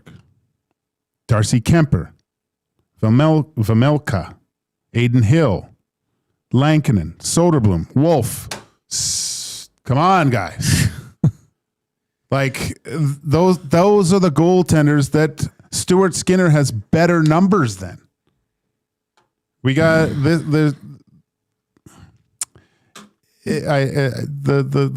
I don't know what you want. You're gonna trade for one of these guys that make way more money and handcuff your team more. Like, so other stuff has to be cleaned up before the focus solely can be on the goaltender at this point. That's all I'm saying. I mean, a lot of good names there, and I'm sure all those goalies and the fan bases and teams are like, we need better from you. You know, like Vasilevsky. You know, those guys are going to bounce back, right? But that's interesting because everybody here, we're treating these two goalies like they're the worst tandem in the league. Sure, they're probably a mid-tier tandem when it's all said and done, and they need to be better. But I mean, Gager just listed the name of Stuart Skinner's better save percentage. And probably of all those guys, the people that are the Stuart Skinner haters would love to have any one of them. Exactly. So, and Stuart Skinner's actually outperforming them in this short season so far. Well, look at when Connor Ingram was, they traded for him. Yeah, they traded for him. The people were losing their minds because he was just a new name. Yeah. Like, seriously. Yeah. Like anyone else can go, like the Oilers can bring in any goalie right now and people are going to be ecstatic. And he's the next one. Maybe I should come out of retirement. Until a couple games and they struggle. And then again, it's going to be like. Imagine I come out and then I have to come crawling back here because of the hate. Get Gage back in the studio. Deskra says it's all about Stu's ups and downs, 880 or 960. That's and friend of the show, Olaf Kolzig, said the same thing. He's got to be better in the middle. But so much depends on the types of games too. Like I know at the end of a game he could have 15 shots, but what types of shots were they? You know, and was it 14 routine saves and a bang bang one timer play that he had no like. Yeah, that's the thing. It's gotten so bad here in Edmonton with the goaltending that if it's not a shutout, it's always the goaltender's fault. It's always.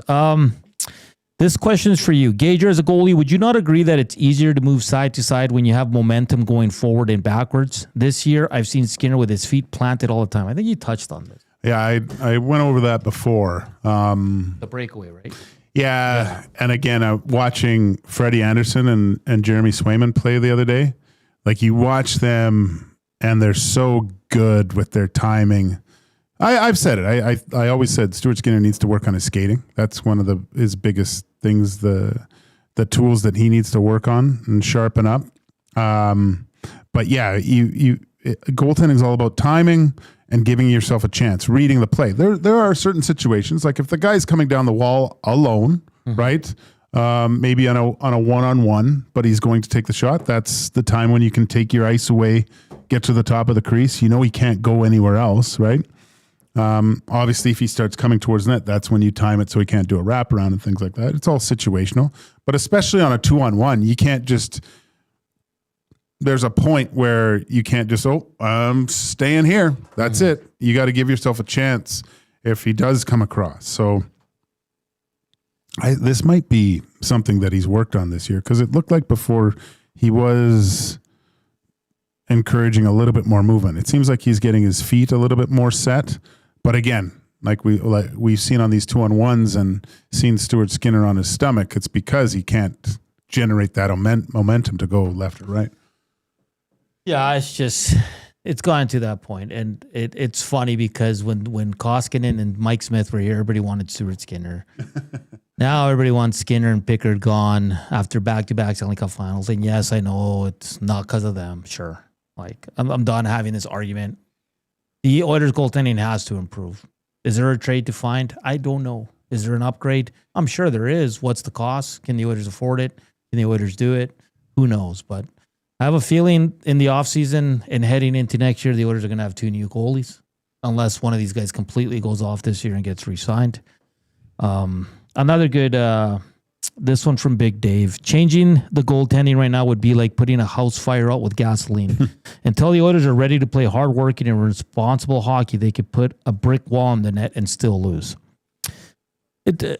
I mean, there's a lot going on with this team.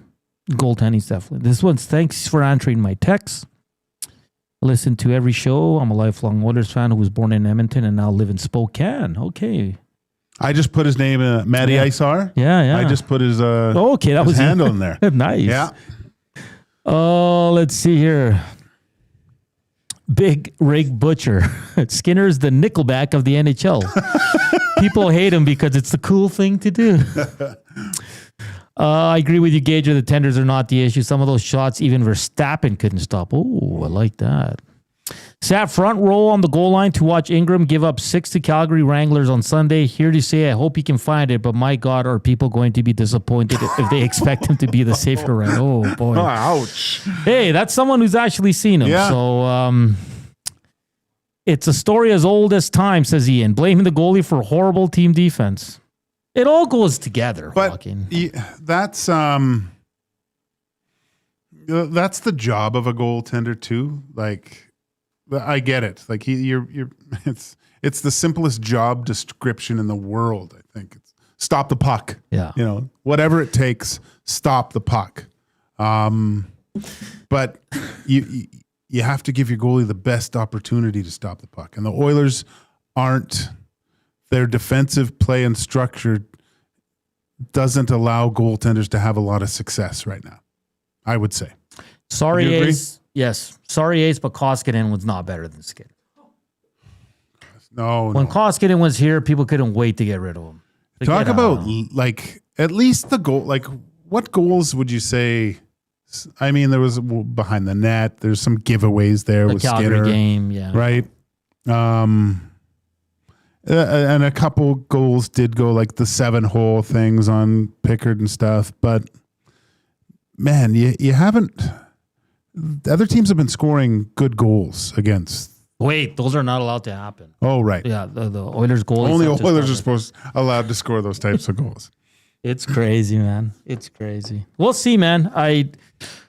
You're seeing some stuff from media saying the Oilers are going to look at goal. I think if they bring in a goalie, I think Connor Ingram gets the first look.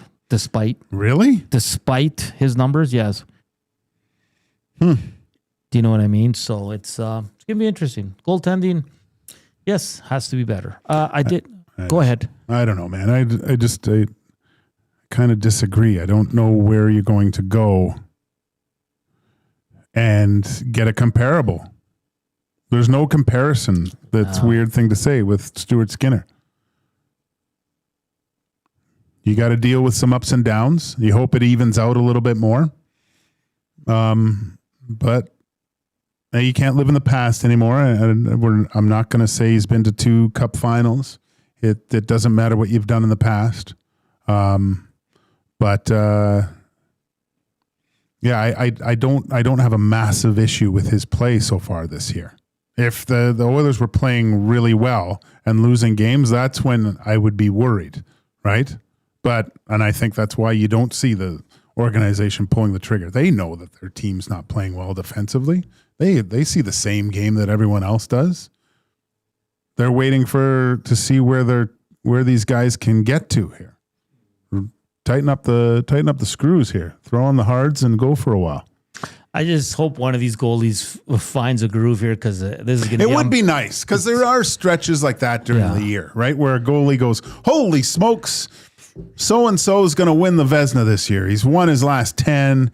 He's got a save percentage of 93 and a goals against of 0.01, right? And just goes ham. Yeah. Because it's going to be unbearable if these two guys continue to struggle.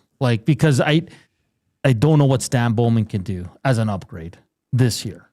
Sure, in the offseason, there might be some better options. I don't think not a lot out there, man. And maybe this team just looks at it and says, hey, we're going to the playoffs, but we're probably not going all the way. Let's just keep our powder dry and upgrade in the offseason. I don't know. I always thought that there was a chance to look at that Elvis Merzlikins, right? But not now. No, he's playing. He's playing great. Well, that's the thing. Everybody wants one of the better goalies in the league. Why is that team trading their good goalie when they're having a good year? I mean, they probably could have got Logan Thompson a while back. This guy's... I mean, Tristan Jarry was there to be had. Yeah. But again, he was a struggling goaltender who got sent to the minors last year, right? Essentially, Thompson has the best save percentage in the league. The other two don't have they only have 4 games between the two of them. Well, and the fun part, Joaquin, is that Regula's coming back, Hyman's coming back soon. The Oilers are going to have to make some moves here. Mm-hmm. I'm not saying like it has to be trades, but they're going to have to send some guys down. I'm intrigued and see who's going to stay, who's going to go. Do you think there was talk they were looking for a soft landing spot for Stetcher? Yes. Do you like that decision or? I mean, just he's a good guy to have around. He's a good guy, but they're probably doing him a solid where like we don't want to send you to the minors. I know. We'll get you on a team in the NHL and you can stay up here, right? I think that's what they're trying to do. But eventually, if there's no takers for Stetcher, they're going to have to. Yeah. Right? I think they're higher on Regula. Yeah, me too. And he's a bigger body, though. Yeah. So, man, it's such a fascinating conversation, this goaltending here in Edmonton for sure. Skinner lets in too today. Oh, post-game show's going to be lit. He's got to have a shutout. Yeah, you better have a shutout. So we'll see.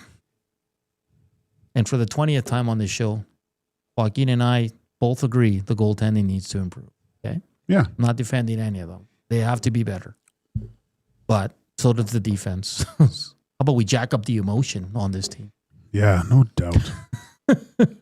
Well, we get 6 tonight. Or the Oilers get 6. That'd be great. Quickly, Joaquin, the Edmonton Elks announced they have extended wide receiver Keon Julian Grant. Oh, nice. Yeah. So he had some rough moments early on in the season, but he responded well. I don't mind this pickup. He's a good vet, 29-year-old.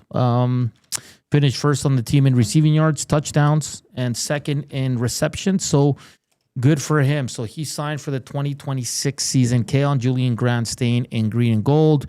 The New York Jets cleaning house, Joaquin. They've shipped out Sauce Gardner going to the Colts for 2 first-round picks and a wide receiver. And then they turn around and they traded Quinnen Williams, Pro Bowl defensive tackle, to the Dallas Cowboys. Oh, is that what Jerry was talking about last night? Yeah. I mean, I just don't get Jerry. You traded Michael Parsons. Then you give up, oh man, whatever.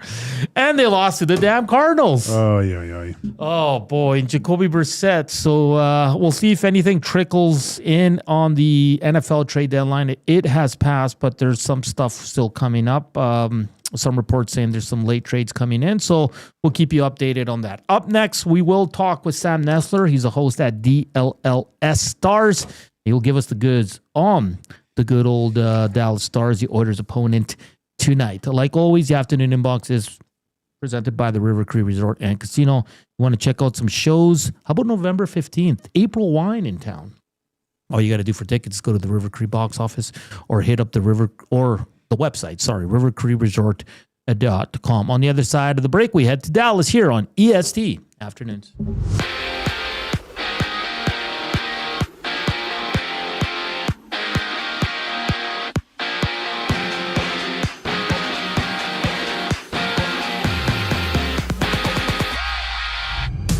10 games in the NHL. Stuart Skinner gets a start for the Oilers on the road in Dallas as Edmonton wraps up their back-to-back. Tom Gazzola, Ben Thompson preview the game during the GCL Diesel Oil Stream pregame show that airs at 5 o'clock right here on EST. Other Oilers news, Alec Regula has been taken off the injured reserve after missing the past 3 weeks with an upper body injury suffered in the second game of the season against Vancouver.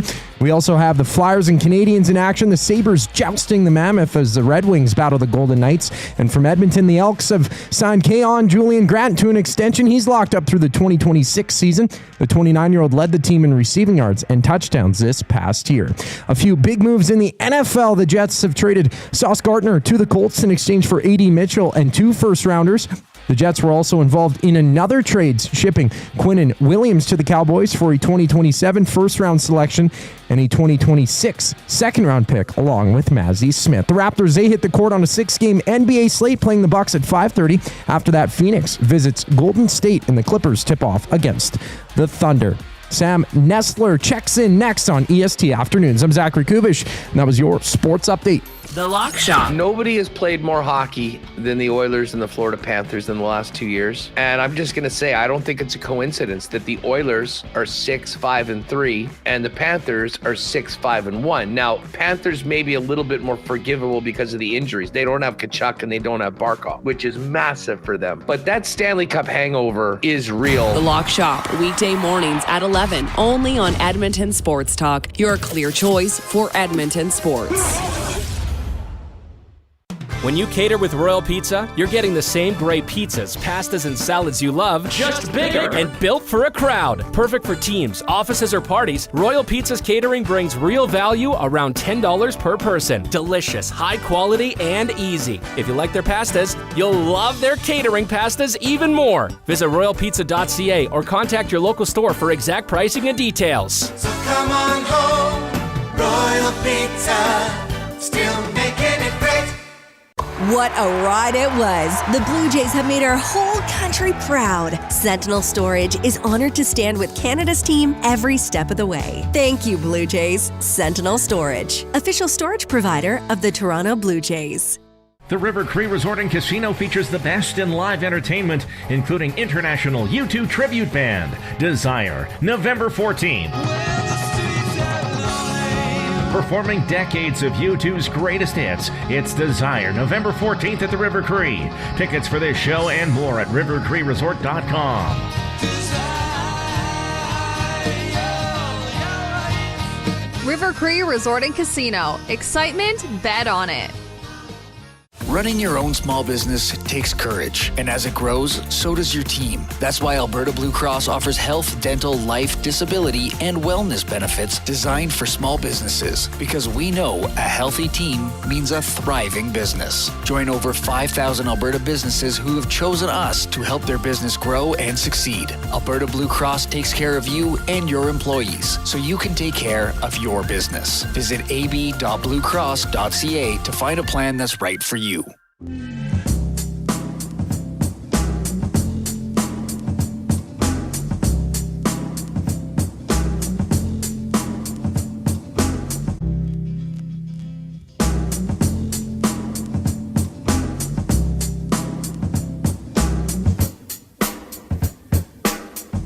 We're back here on EST Afternoons on Edmonton Sports Talks. Oilers game day as they're in Dallas to take on the Stars. They're coming off a crushing 3-2 loss in the last night to the St. Louis Blues.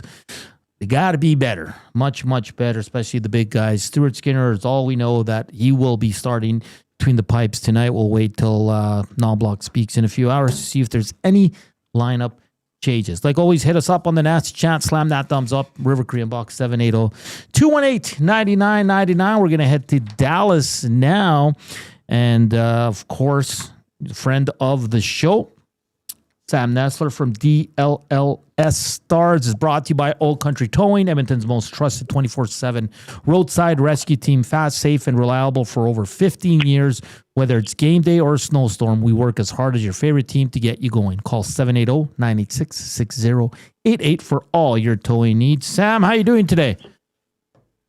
I'm fantastic. How are we doing? We've been better.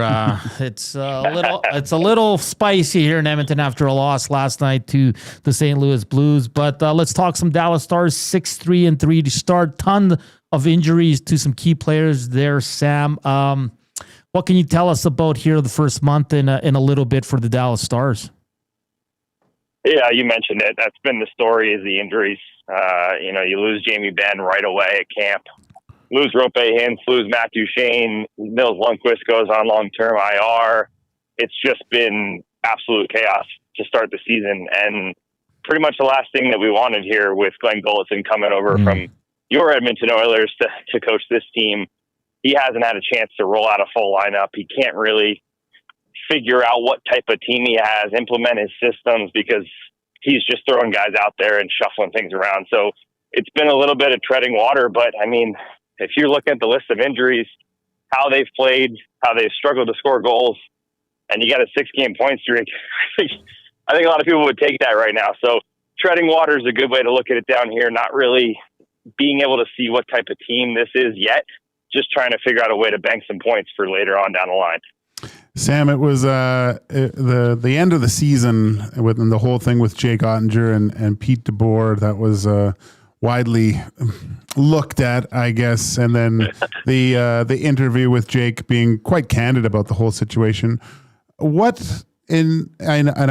realize it's probably difficult with all the injuries, but what have you seen with the differences with not only maybe the relationship with this young season with Ottinger and Gullickson, but comparing the two coaches? Is there a big difference with this team?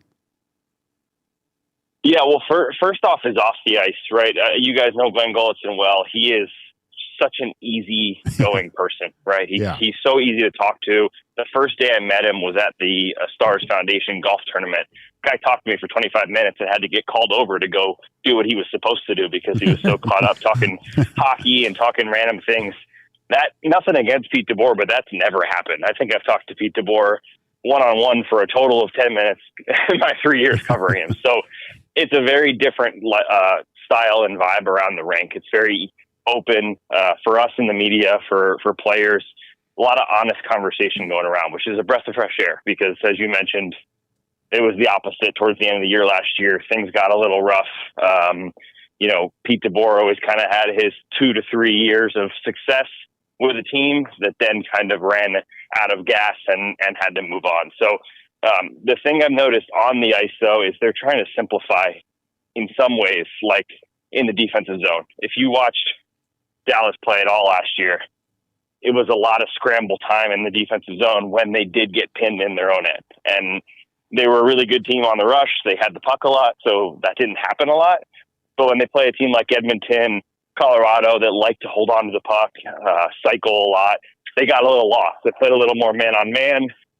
That's simplified this year. They're really trying to get it to, let's defend the tough areas. Let's make it easier on Jake so when we have a breakdown, it's not one-on-one in front of him like it was in the first 2 goals of Game 5 last year against Edmonton.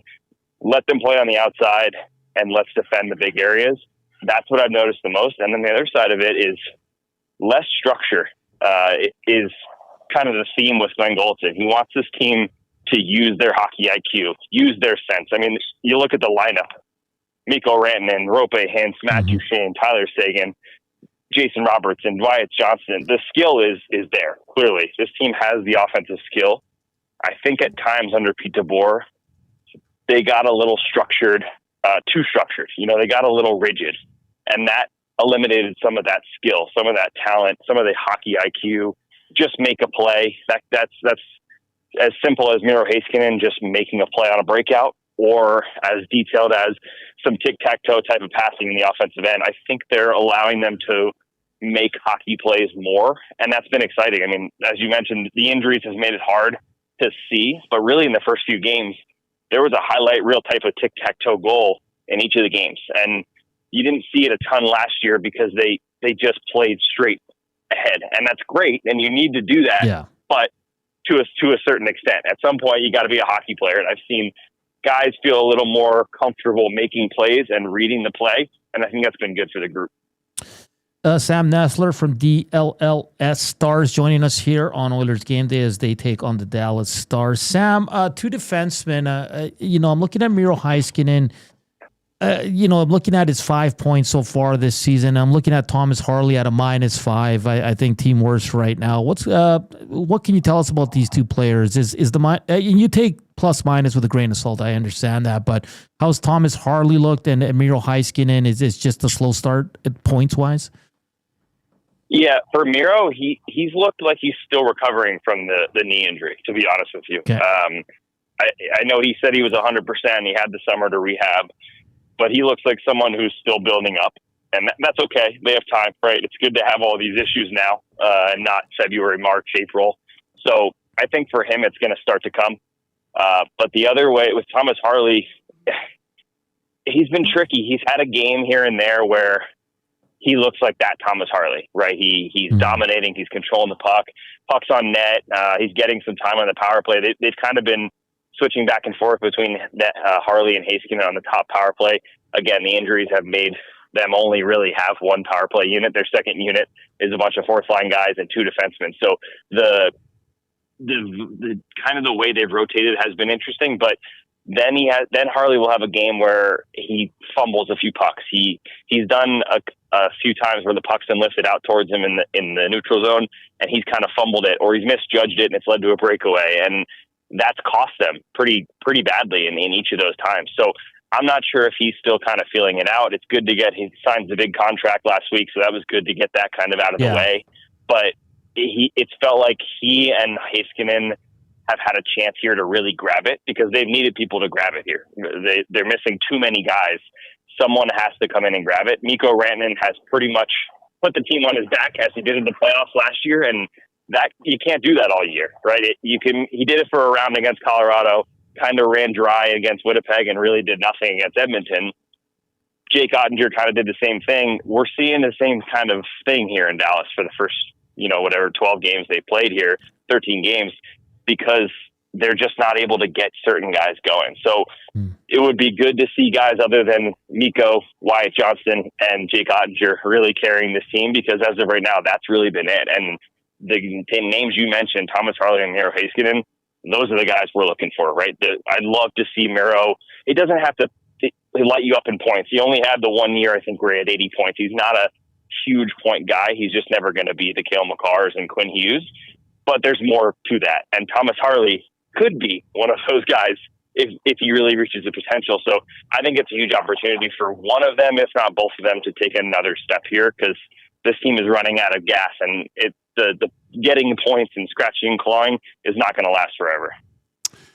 He kind of, I guess, answered the question. I just was wondering, with Mikko Rantanen trying to play on as many teams as possible last year to finally, probably getting out of a hotel room, but the numbers look really good so far. It's just a guy that's finally has some roots in a city and can kind of develop from there and become the star that we were kind of accustomed to seeing in Colorado. Yeah, I really think so. He's been the best player on this team, and not just points-wise. He is leading the charge. He's winning those tough battles, the extra effort. The amount of times he's just reached out and made a little poke on a puck that's kept it alive and led to a goal, or he's drawn 1 million penalties and taken 1 million on his own. He's just constantly engaged in the play, and that is something that we didn't always see when he was going, as you mentioned, he's back and forth. He goes to Carolina from Colorado, then he goes to Dallas, then he's got to go right to Colorado and play his former team. Then he's got to play his former team in a series. It was just a lot of distraction that they didn't need. And now all of a sudden, he's probably their best player, and he should be. But now there's, people around here talking next captain is Mikko Rantanen. So that's kind of the impact he's already had here in, 25, 20, 30 regular season games, whatever it is. He's starting to drive the bus for this team. And I think finding the players to go with him should be top priority for Goliath and his staff right now. And he's really liked Roope Hintz when he's healthy with Mikko Rantanen, the Finnish connection that worked really well last year with Granlund as well. And then Jason Robertson is they haven't really found where he should go. Tonight, I think we're going to see Robertson, Johnston, and Rantanen loaded up on that top line. So it's going to be finding who he goes with. But the interesting part with Mikko is if you watched him in Colorado, he played 1 million minutes a game, right? He was 24 minutes a night with Nathan McKinnon out there. He comes to Dallas where Pete DeBoer rolls 4 lines. He doesn't play as much. Now here this year, they're kind of giving it back to him.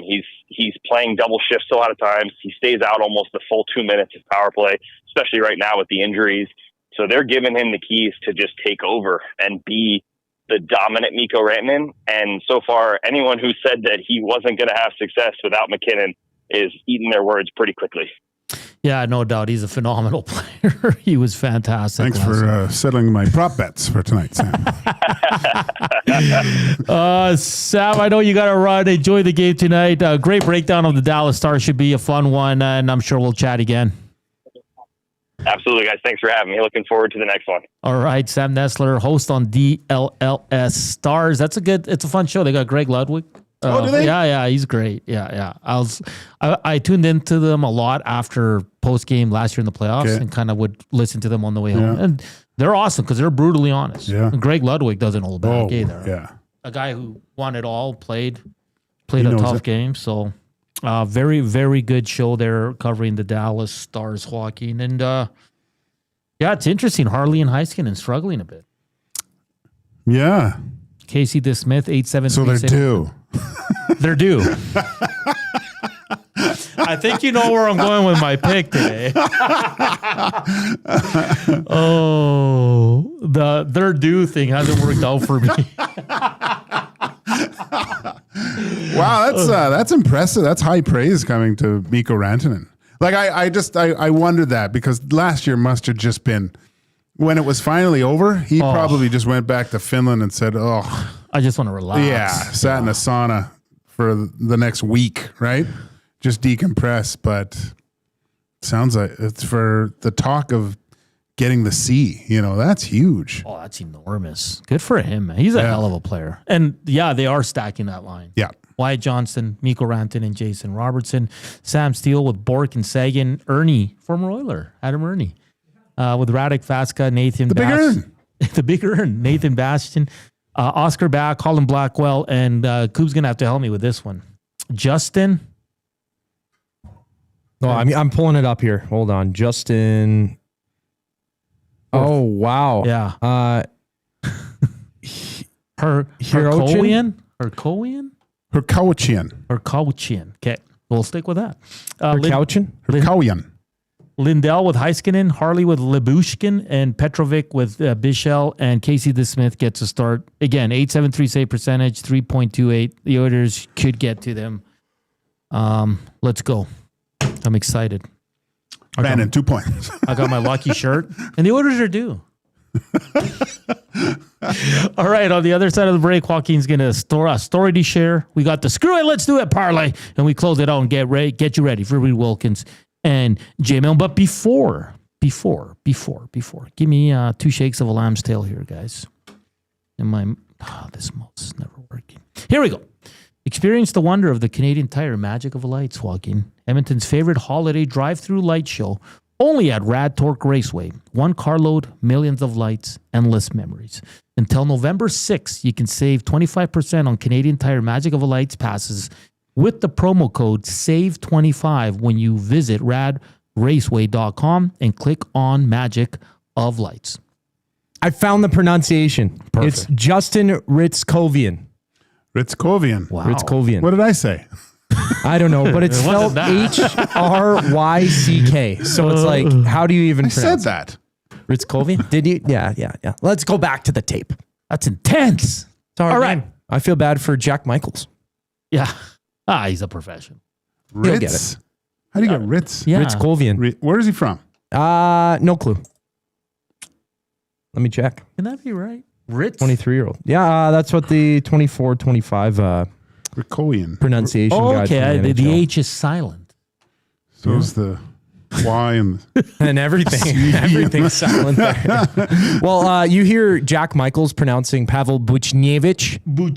Like I know in the pronunciation guide it says like the emphasis on the nay, but you could tell he goes Buchnevich. Like I feel like that's his favorite name in the NHL to say. It's a fun one. I don't blame him. All right, lots to get to. Final segment coming up here on EST Afternoons.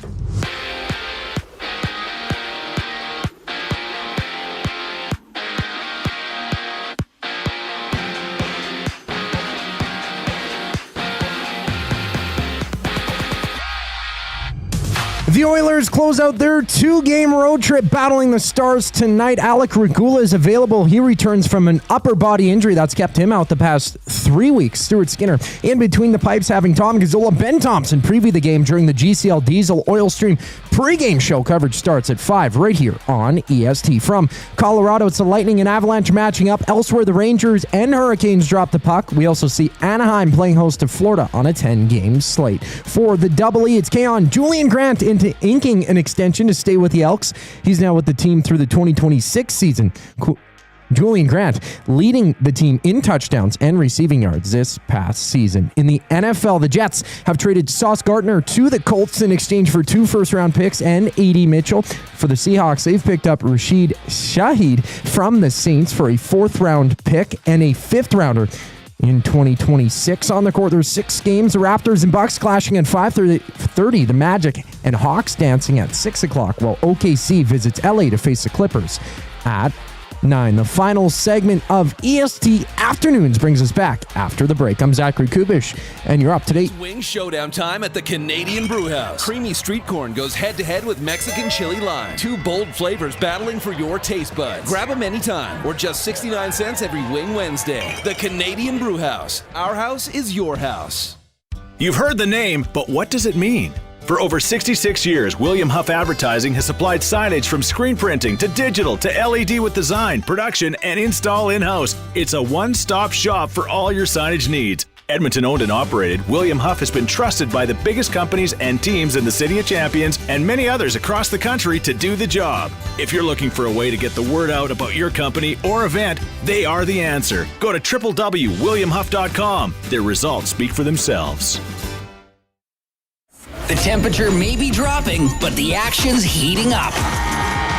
Play Alberta is offering odds boosts on every Oilers game all season long. This is your chance to score big. And for a limited time only, our listeners get an exclusive $50 free bet when they deposit $50 using EST50. That's code EST50 for an exclusive $50 free bet. Alberta wins with Play Alberta.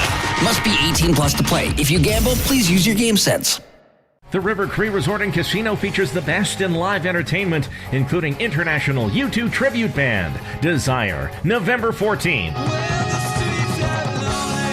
Performing decades of U2's greatest hits, it's Desire, November 14th at the River Cree. Tickets for this show and more at rivercreeresort.com. River Cree Resort and Casino. Excitement, bet on it.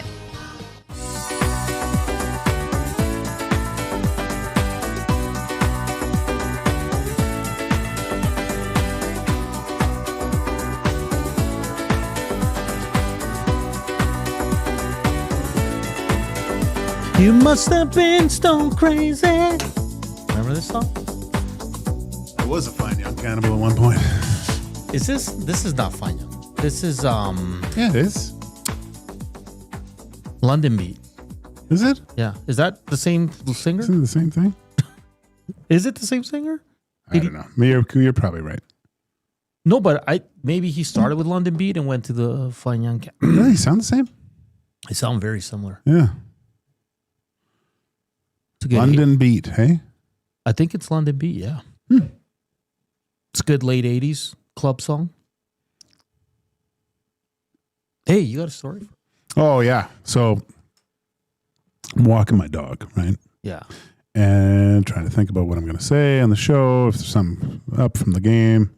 And I got a call. It's one of those toll-free numbers. And, you get them, and they're asking you for money and stuff. And, and you're just like, ugh. So I press 1, and the guy pops up, and he goes, hello, blah, blah, blah. I go, hey, man, you called me. Yeah. And then he goes, is this Joaquin Gage? I'm like, oh, geez. This is, and it's a collections agency. Oh. And I'm like, what? Yeah. And he goes, yeah, you're way past your payments on your Walmart MasterCard. And I'm like, excuse me? Yeah. I've never even owned a MasterCard. All right. Let alone would I ever sign up for one at Walmart. Right. So I go, sorry, I don't own a MasterCard. Yeah. And he goes, oh, well, you owe a ton of dough, right? And so I'm like, what? And he goes, and I'm like, okay, well, can I get some of your information? And I'm hesitant now. Hey, look, dude, a little bit leery of this. So just to be on, like, I don't want to give you a lot of my personal information. Yeah. So like, he goes, okay, so what's your name or whatever? So I give him obviously my name, and stuff. And he goes, okay, yeah. And he goes, middle name? And I go, well, I ask him, are you looking at the names right now? And then he goes, yeah. I go, well, how many names are there? And he goes, 3. Well, I do have 4, just so you know. And he goes, okay, well, he says, one of my middle names, Jesse. I go, yeah. And he goes, there, you have another one? I go, yeah, it's Lewis. I was Joaquin Jesse Lewis Gage. It's okay. Well, are you still on 2563 6th Street, West Vancouver? And I was like, not anymore. Yeah. I've never had that. That wasn't my address in Vancouver. And I was like, dude, I haven't lived in Vancouver for over, I don't live in Vancouver. I live in Edmonton. He goes, well, did you ever live in Vancouver? I go, well, yeah. I was raised on the mean streets of Kitsilano. You know that. Yeah. No, I didn't say that. But I go, yeah, but it was over 30 years ago. He goes, oh, okay. So then I'm like panicking because this guy sounds legit. I still think I might be getting scammed or whatever. Yeah. And then he goes, okay, here's the number. Call the Walmart claims or whatever. And so I got to call Walmart, and I get someone, and he's saying that, and he's just not helping at all, right? Just saying, well, you owe this, and he can't understand, how is this possible? How are you phoning? Like, he couldn't put the two together, and he had just booted me off the phone. But then I called back to the collections agency, got the same guy, and I go, hey, I know this is weird, but I need more information on this stuff. Yeah. So I got kind of the basic information of the credit card and everything, and finally phoned back and got a girl, and she said, okay, well, this does look fraudulent. We'll send you confirmation. But I had to go through all this stuff to get through this. Yeah. Because some douche in West Van used my name and got a credit card at Costco and racked it up. No way. Yeah. Wow. That's scary, man. Yeah. That's brutal. Oh, but like at least they know it wasn't you. Well, I hope so. I still probably got to go through a few more things because I'm still going to get calls from this collection agency. But now I got to wait 7 to 10 business days for this letter from Walmart saying that with the case numbers and all this stuff, that all this has been put away. I can't stand people, man. Yeah. Because then your credit might take a hit. Well, that's it has. Yeah. My credit score's gone worse than it already is. From 900 to 800. Yeah. Like it's terrible that people would do that though, right? Yeah. Unless Hernan, there is some extremely good-looking guy in West Vancouver that resembles me with the same name that went to Walmart and got a MasterCard and didn't pay for it. Highly unlikely that his name is Joaquin Gage. No, I'm not saying they're good looking. I know. Like part of me is going, Jesus, there are two of me out there? Oh. Am I on an alternate timeline? So yeah, I had to deal with that all morning. It was stressful because most of the time those guys phone you. You know, they're all scammers trying to get your stuff. I hate that. I hate dealing with that. That stuff puts me in a bad mood. Do you ever screw with them? I screw with them all the time. When the people that are like, hey, we have some activity in your Amazon. I'm like, oh, really? What's that? They're like, can you give us your number? I'm like, yes. Hold on, let me get you the number. I just hang up on them, and they're like, you. That's scary though, Gager. Like, I mean, we give away so much information that you just go on any website, right? Like, you can go on my socials and get my stuff, right? Yeah, like my number and everything, right? But to get a credit card though, like that's they're giving them away like candy. Yeah, that's spots, pretty sleazy. Right? You know what I mean? Yeah. How do you? Because usually you have to have a form of ID, banking information, 100%, like all that stuff. It's better better than going by the name McLovin though. You should check all your stuff. Change your passwords. Well, I've got. You get those, your information's been breached. It'd be a good idea to change all your passwords and stuff like that. I've done that, but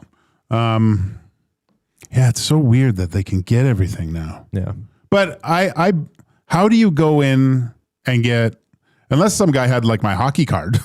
This is me. No, but a Walmart credit cannot be hard to get, Hernan. No, but you still have to provide some. Well, you know how you get there? till. They ask you at the till every time. Yeah. So some super fan probably goes, "Yeah, I'm Joaquin Gage." They don't ask for anything. No. Sure. You're from playing in the NHL? EST? EST afternoons in Edmonton. Yeah, I know. I hear you on the radio. I never check out the video. Oh my God. Collingwood Rob says you should check your credit score annually to avoid any fraud. It's free. Yes. Yeah. Yeah. Well, people have been, you could be screwed over royally. Like if you have no evidence that it wasn't you, even though it wasn't, right? Well, thank God. Like at least it was in Vancouver too, right? Yeah, no like, kidding. I don't have an address in Vancouver. I haven't in years. So A says, and for Walmart, 2 pieces of ID, anyone can get credit, but you still need the ID. The ID. Yeah. Unless it's an internal scam in Walmart. And you know what? They get bonuses in there too, right? Could be. Yeah. So they get a bonus every time they sell one of these credit cards. That's why they keep asking you. Mm-hmm. So it's a dangerous world. But just the amount of, like, I don't know, the people, there's evil people out there. I realize that. Mm-hmm. But just the sociopath that would, I'm just going to go get a credit card in someone else's name, steal all this stuff, and have that guy deal with it and not care 2 licks about him. Yeah. That sucks. Yeah, you're ruining someone's, like, you credit's so important now. Like, it's always important, but like even, I think even now it's like credit is the thing. Yeah. Right? You're really screwing with someone. It's terrible. Absolutely terrible. Anyway. So that's what happened. Rip City Step. On an unrelated note, what are Hernan and Jasmine's middle names? I'll give you a hint. My middle name is the last name of a NFL quarterback. Figure it out. First Joe? First one to get Montana? wins nothing. Okay, it's time for... Oh, baby. Screw it. Let's do it. Let's do it. Let's do it. Wow. Miro Heiskanen in goal. No, I'm just kidding. Oh. Who wants to go first? I'll go first this time. Yeah, I've taken a back seat in the last couple of outings, I guess. Well, we've gone 2 for 3 quite a few times, but it's Red Wings and the Golden Knights at 8 o'clock. Tomas Hertl, point. Ooh. 2-game point streak, 2 goals, 2 assists, 5 goals, 6 assists, plus 4 in his last You're 10. going to make us wait until then? Yep. Make it suspenseful. Gager, you want to go next? We got 1 minute. If Angelo Pappas was looking at Mikko Rantanen, he'd go, Mikko, give me 2. 2? 2 points. Oh, juicy. Rantanen. You're going Rantanen 2? 2 points. Son of a... Future Angelo captain. Pappas. Do you know who Angelo Pappas is? No. Ever see the greatest movie ever? Point Break? No. It's Gary Busey's character. Okay. Angelo Pappas. Son of a biscuit. I like it. When he went to go get the sandwiches? I've never seen Point Break. Utah. I've never Give me seen 2. Point Break. That's ridiculous. The disgust in your face just now. It's like when Trev put on a teeth on Kind of Easy Trivia today. You should have seen Dusty there. Oh, I know. They were not happy. They were not happy at all. I wasn't happy. I was at home. I listened to that. Rip City Step. Hernan Investment Salas. Hernan Brissett. You got to Salas. think. He's this player's on a bad team. Bad team. Dart? Okay? Hernan Dart Salas. Oh, that'd be a Hernan Dak Salas? Dak? Nope. Prescott? You said last name, Okay, I'll right? give you a hint. It's the last name. Yes. Yeah. Oh, I got to make my pick. I can think of a few. I'm going Matt Boldy goal. I thought you already did that. I thought you did Heiskanen. You're going with your do theory again? He's due, man. He hasn't scored like in 6 games. So here it is. The screw it, let's do it parlay. Hertl 1 point. Gager's going off the rails here. Rantanen 2 points and a Boldy goal. Let's ride. Who's riding with us? Can I change it to Ernie point? No, I'm kidding. No. All right. Big shout out to Sam Nestler from DLLS Stars. Coming up next, Reed Wilkins, J-Man will take you right up until 5. Then it's the Oil Stream pregame show with Tom Cazzola and the boys. They'll be back later tonight about 8:30ish to break down all the action. The EST Screw It, Let's Do It parlay will be up shortly. Thank you for watching. Thank you for listening. Thank you for the thumbs up. We love you all. Enjoy the game tonight. We'll talk tomorrow. Chowders!